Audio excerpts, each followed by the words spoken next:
Good day everyone, my brothers and sisters in Christ. Kumusta po kayo? I prayed everybody is safe right after this typhoon, Rolly. Okay, we thank God na hindi po masyadong malaki ang pinsala, lalo na sa mga katabiho, Metro Manila, all other provinces except doon sa Camarines Sur, sa Bicol region.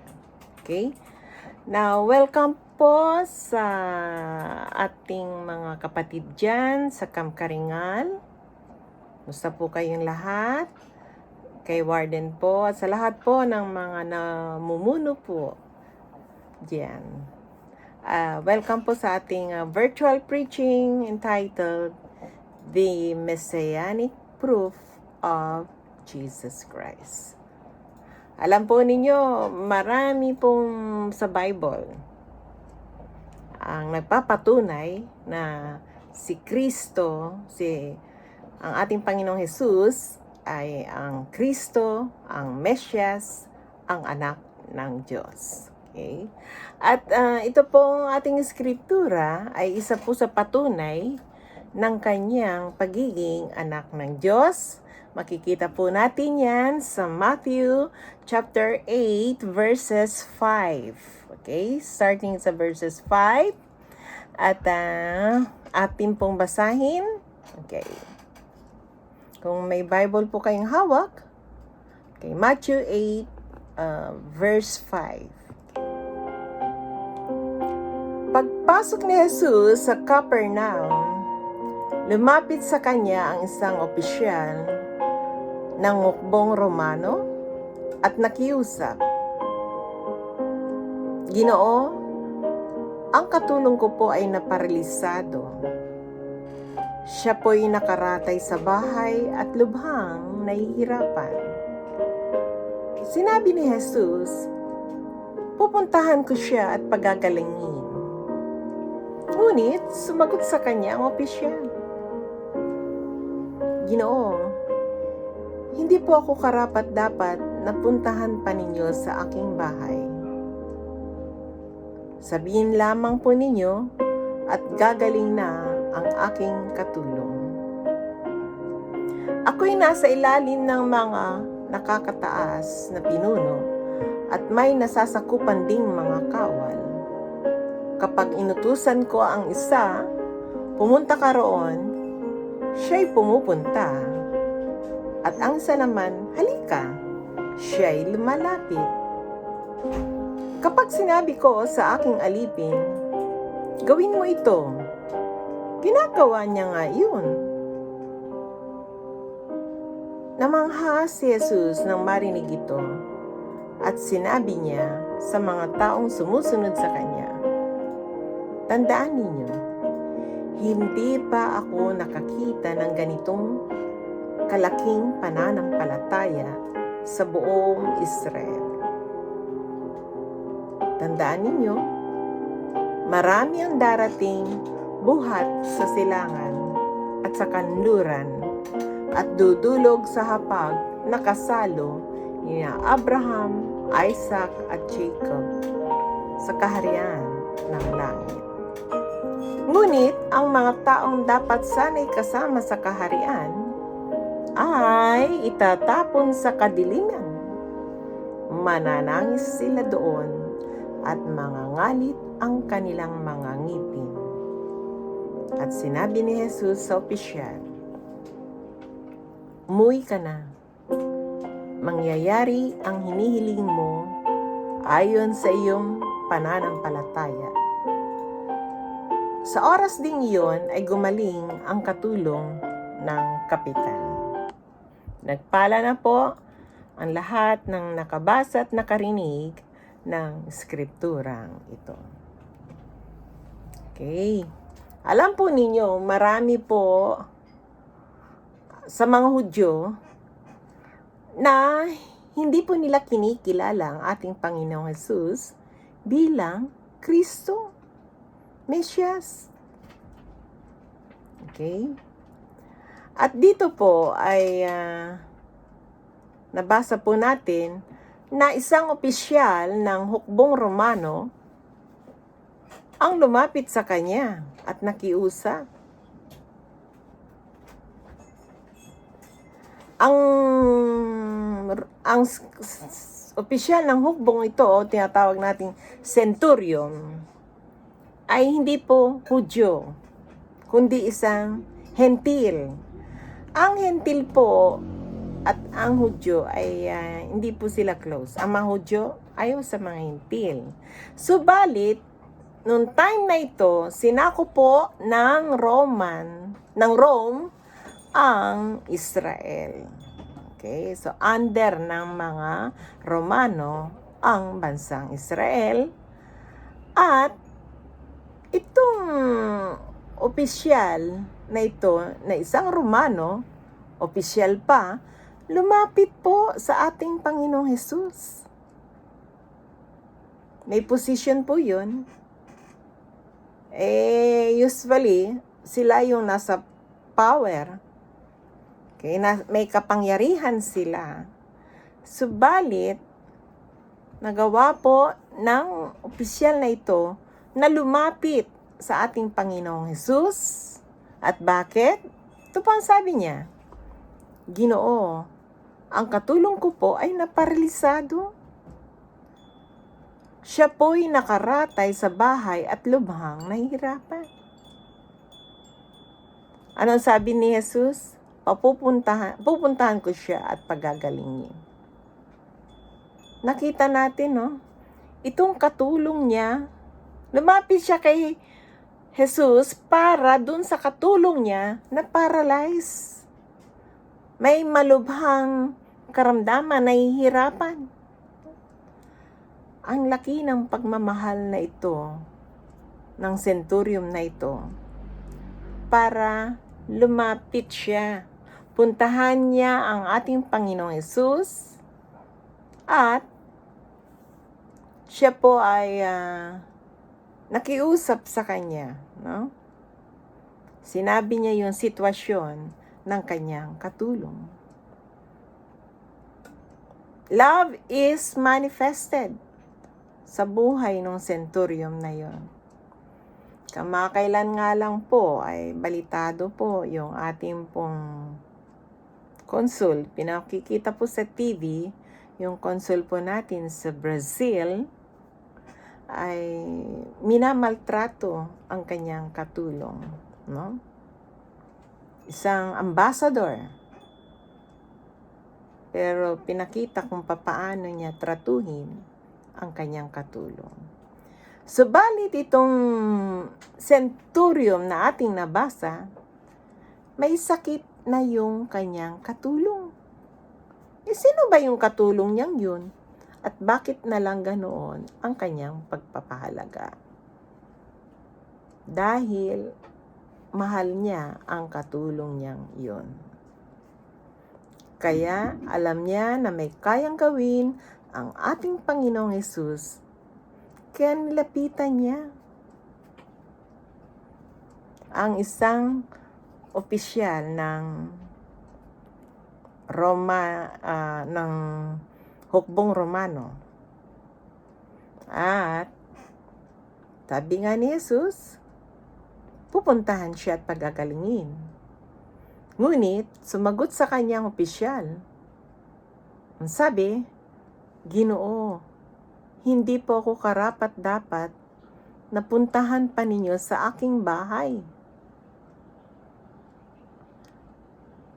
Sabihin lamang po ninyo at gagaling na ang aking katulong. Just imagine, he considered himself unworthy, no, na hindi siya karapat-dapat na puntahan. Nandun yung humility. Samantalang isa siyang opisyal ng hukbong Romano, pwede na niyang iutos bigyan ng kumana ang ating Panginoon, pero hindi. Nagiging mapagkumbaba itong centurion na ito at nakiusap. At ang sinabi niya, hindi siya karapat-dapat na puntahan yung kanyang bahay ng ating Panginoong Hesus. Sabihin lamang po ninyo at gagaling ng aking katulong. So, just imagine, salita lamang ng ating Panginoong Hesus. Ang laki ng kanyang paniniwala, pananampalataya sa ating Panginoong Hesus. Just the word. He needed the word of Jesus Christ. Pag sinabi ng ating Panginoon, mangyayari. Kaya ang sabi niya, sabihin lamang po ninyo at gagaling na ang aking katulong. Wow! Ano ang sabi niya? Ako'y nasa ilalim ng mga nakakataas na pinuno at may nasasakupan ding mga kawal. Kapag inutusan ko ang isa, pumunta ka roon, siya'y pumupunta. So, kung ano yung sabihin niya, mangyayari. Bilang isang opisyal ng hukbong Romano, sinusunod ng kanyang mga nasasakupan. Kaya malaki ang pananampalataya niya sa ating Panginoong Hesus. Sabihin lamang ng ating Panginoong Hesus, mangyayari. Kahit hindi na pumunta ang ating Panginoon sa bahay niya. Doon sa kanyang katulong na may karamdaman. At namangha ang ating Panginoong Hesus nang marinig niya to, at ang sabi niya, tandaan ninyo, hindi pa ako nakakita ng ganito kalaking pananampalataya sa buong Israel. Wow. No? Isa siyang hentil, hindi siya Hudyo. Subalit, ang laki ng pananampalataya niya sa ating Panginoong Hesus sa kanyang mga salita. Tayo po ba? Malaki po ba ang ating pananampalataya sa lahat ng mga salita ng ating Panginoong Hesus?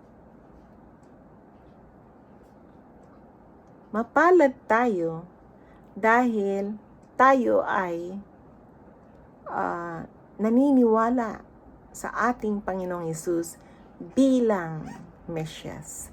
Subalit, hindi lahat. Pag naniniwala sa kanyang mga pangako, lalo na kung dumating ang pagsubok, natatalo yung iba, marami. Natatalo ng kanilang problema, nakafocus doon sa problema. Maliwanag po ng ating Panginoong Hesus, ang anak ng Diyos, walang imposible, makapangyarihan siya. Our God is powerful, all-knowing, alam niya lahat. At kahit na marami na siyang milagrong ginagawa, na kung saan ay ang mga pilay napapalakad niya, ang mga bulag nakakakita, ang mga bingi nakakarinig, at ang mga demonyo napapalayas niya sa katawan ng tao, no? At may nabubuhay din niyang patay. Only God will do that. Subalit, kahit na yung mga miracles na yon na kanyang ginawa, marami pa rin ang hindi naniniwala sa ating Panginoon na siya ang anak ng Diyos, si Jesus ang Kristo. At ang sabi pa sa verse 11, tandaan ninyo, marami ang darating buhat sa silangan at sa kanluran at dudulog sa hapag na kasalo nina Abraham, Isaac at Jacob sa kaharian ng langit. So, bagamat ang mga Hudyo ang unang pinili ng ating Diyos, subalit maliwanag po, wala pong paborito ang ating Panginoon. Lahat. Kaya nga sabi niya, marami manggagaling sa east, sa west, no? Ang makakapiling na kasalo, no, sa hapag ang sina Abraham, Isaac at Jacob. Saan daw? Sa kaharian ng langit. So kahit mga hintil, hindi lamang Hudyo, maaaring makapasok sa kaharian ng langit. Ang kinakailangan lamang ay ang pananampalataya natin kay Jesus bilang ating Panginoon at tagapagligtas at anak ng Diyos at pagsunod sa Kanya. Sa verse 12, ngunit ang mga taong dapat sana'y kasama sa kaharian ay itatapon sa kadiliman. Mananangis sila doon at mangangalit ang kanilang mga ngipin. Ito po ay patungkol dun sa mga taong alam na, nakabasa na, katulad ng mga Hudyo, no? Marami sa kanila ang hindi naniwala kay Jesus. At anong sabi? Ang mga taong yan na dapat sana'y kasama sa kaharian ay itatapon sa kadiliman. Mananangis doon at mangangalit ang kanilang mga ngipin. Ito po ang lugar ng impyerno. So lahat ng hindi naniniwala sa ating Panginoong Hesus, mapupunta po kayo sa impyerno. Maliwanag po dito. Yun po ay ating binasa at lahat ng mga naniniwala naman sa Kanya sa kaharian ng langit ang punta. At sa verse 13, at sinabi ni Jesus sa opisyal, umuwi ka na, mangyayari ang hinihiling mo ayon sa iyong pananampalataya. Sa oras ding yon ay gumaling ang katulong ng kapitan.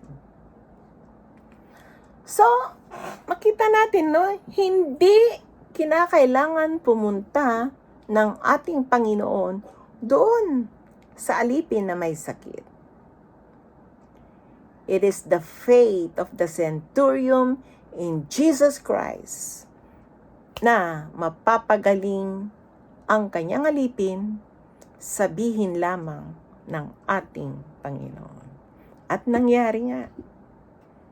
So, napaka-powerful po ang salita ng ating Panginoong Hesus.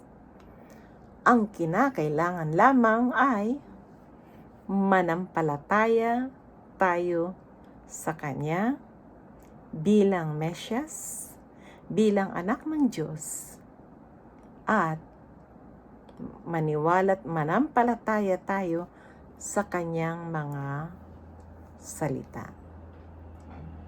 Kaya mga kapatid, we don't have to worry kung ano man ang pagsubok na mayroon ang bawat isa. Alam ko po, lalo na po dyan sa Camp Karingal, alam ko po yung problema na nararamdaman ninyo. Nais na ninyong makapiling ang inyong mamahal sa buhay, ang makaalis yan. Walang imposible sa Diyos. Ang kinakailangan lamang po, manampalataya tayo sa Kanya. Katulad ng centurion na ito, ano ang pinuri ng ating Panginoon sa Kanya? Yung Kanyang faith, no? Ang Kanyang pananampalataya. Wala raw siyang nakita sa buong Israel ng ganong kalaking pananampalataya. Kaya, kinakailangan po ang pananampalataya natin. Nandyan. Kung malaki man ang problema mo, mas malaki ang kayang gawin natin, Diyos. Sa ating Diyos, walang imposible, walang hindi siya kayang gawin. Tandaan po ninyo yan. Walang hindi kayang gawin ng ating Diyos. Katulad nga lang nito salita lamang niya. Subalit, ang kinakailangan, manalig ka at manampalataya sa Kanya. Tayo po bang lahat ay tumanggap na sa ating Panginoong Hesus bilang anak ng Diyos, ating Panginoon at tagapagligtas? Tayo po bang lahat ay naniniwala sa Kanyang mga salita?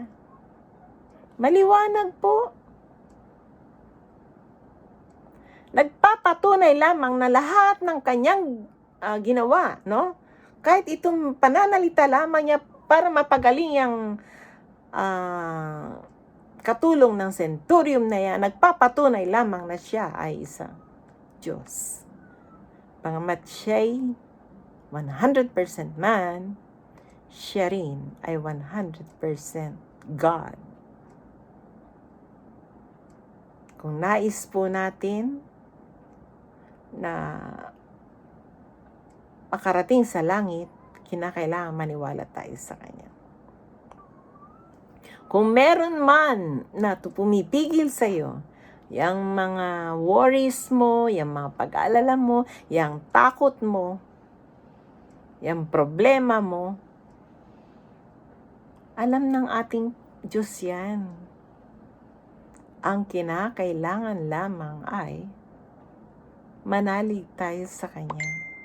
Kausapin po natin siya. Katulad ng centurion na ito, na siya pa ang humanap at lumapit sa ating Panginoong Hesus. Kinakailangan po tayo ay lumapit sa Kanya. Paniwalaan natin siya, yung Kanyang mga salita, sundin natin ang Kanyang mga utos. At manalig tayo, paniwalaan natin lahat ng mga sinabi ng ating Panginoong Hesus, at yan ang daan sa kaharian ng langit. Kung nais niyo pong tanggapin, kung meron po dito sa ating mga kapatiran na hindi pa po tumatanggap sa ating Panginoong Hesus bilang Kristo, bilang ating Panginoon at tagapagligtas, sumunod po kayo sa akin. Ariin niyo po itong inyong panalangin. Our Father in Heaven, ako po ay lumalapit sa iyo bilang isang makasalanan. Naamin ko po, ako'y nagkasala, pinagsisisihan ko po ang aking mga kasalanan. Patawad po, patawarin niyo po. Maraming salamat, Panginoon, papapatawad mo sa akin. Maraming salamat sa iyong anak, ang Panginoong Hesus, na ibinigay mo sa amin. Tinatanggap ko po si Jesus bilang aking Panginoon at tagapagligtas. At mula sa oras na ito, ako ay maglilingkod sa Kanya. Susunod sa lahat ng Kanyang mga utos, mananalig, mananampalataya sa Kanyang mga salita. Maraming salamat sa kapatawarang. Maraming salamat na ako'y pinili mo. Maraming salamat sa kaligtasan, sa patnubay mo sa akin. Ligtas mo ko sa anumang mga gawa ng kaaway. Manatiling tapat sa iyo. Maraming salamat. Ito ang aking samot dalangin sa matamis na pangalan ni Jesus. Amen. Amen. Lord God, hallelujah, maraming salamat, O God, sa aking mga kapatiran dito, O God, na tinanggap ka bilang Panginoon at tagapagligtas. Lord, dalangin ko ang lahat ng aking mga kapatiran na narito. Alam mo ang kanilang mga inaing, ang kanilang mga problema, ang pagsubok na mayroon sila, ang kalungkutan sa dibdib nila.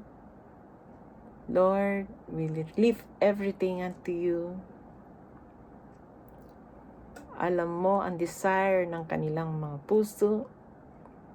Ikaw lamang po ang tanging pag-asa na masolusyonan ang lahat ng kanilang mga problema. Sa kanilang mga kaso, Lord, dalangin namin na makalaya na sila, makabalik na sa kanilang mga mahal sa buhay. Dalangin namin ang patuloy na pag-iingat mo sa aking mga kapatiran. Patnubayan niyo po sila, bigyan niyo sila ng wisdom, ng guidance, ng blessing, and protection. At kung sino man po sa kanila ang may mga karamdaman, sa oras na ito, Panginoon, dalangin ko rin ang iyong healing touch sa kanila, O God. Na sa oras na ito, Panginoon, hipuin mo sila, pagalingin mo ang kanilang mga sakit, Panginoon. Nothing is impossible to you, Lord. At patuloy, O God, na bigyan mo sila ng kalakasan. Maraming salamat, Lord. At ganun din sa pamunuhan po ng Camp Karingal Female Dormitory. I-bless mo po sila sa patuloy, O God, ng kanilang programa. Ang ganitong pagkakataon na makapiling namin ang aming mga kapatiran upang maipahayag ang iyong mga salita. Thank you, Lord. All this I pray in Jesus' name. Dasalin po natin ang Ama namin. Sabay-sabay po tayo.